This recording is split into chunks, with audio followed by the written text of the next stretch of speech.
जर तुम्ही तुमच्या जीवनात भगवान श्रीकृष्णाच्या शिकवणीचे पालन केले तर तुम्हाला यशाच्या मार्गात येणारे सर्व अडथळे दूर करण्याची गुरुकिल्ली मिळालीच म्हणून समजा। ज्याने या शिकवणुकी जीवनात स्वीकारल्या त्याला यश मिळण्यापासून कोणीही रोखू शकत नाही। म्हणूनच श्रीकृष्णाच्या या शिकवणींना यशाची गुरुकिल्ली म्हटले जाते।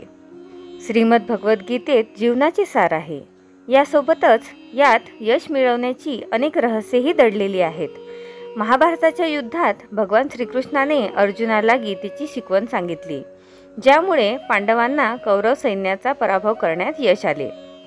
श्रीकृष्णाने गीतेमध्ये दिलेल्या याच शिकवणुकीत यशाचा मंत्र समाविष्ट आहे। कृष्णाने गीतेतील एका श्लोकात रागावर नियंत्रण ठेवण्यास सांगितले आहे। याचे कारण म्हणजे जेव्हा एखादी व्यक्ती रागात असते तेव्हा ती गोंधळून जाऊ शकते, कारण रागामुळे गोंधळ निर्माण होतो। या परिस्थितीत योग्य अयोग्य हा भेद संपतो आणि फक्त राग उरतो। त्याचबरोबर माणसाची बुद्धीही रागाने विचलित होते। सध्याच्या काळातही यश मिळवायचे असेल तर श्रीकृष्णाचा हा उपदेश जीवनात आत्मसात करणे आवश्यक आहे। आज लोक रागात नोकरी आणि नातेसंबंधांवरून आपला जीव पणाला लावतात। म्हणूनच जेव्हा जेव्हा राग येतो तेव्हा क्षणभर थांबा आणि रागामुळे होणाऱ्या परिणामांचा विचार करा। गीतेमध्ये श्रीकृष्ण अर्जुनाला एखाद्या गोष्टीचा मोह सोडून सत्य जाणून घेण्याचा प्रयत्न करण्यास सांगतात।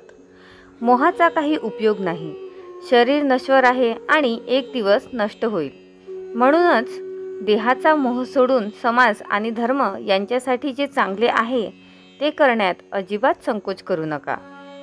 आजच्या काळातही देव आणि धर्म जाणून घेण्याचा प्रयत्न केला पाहिजे। यामुळे तो कधीही चुकीच्या दिशेने जाणार नाही आणि यशस्वी होण्याची शक्यता देखील वाढेल। गीतेमध्ये कृष्ण अर्जुनाला सांगतात की जीवनात एखाद्याने अनुभवातून शिकले पाहिजे। आजच्या काळातही ही गोष्ट जीवनात आणण्याची गरज आहे। आज लोक सहसा वडीलधारी मंडळी आणि पालकांचे मत आवश्यक मानत नाहीत।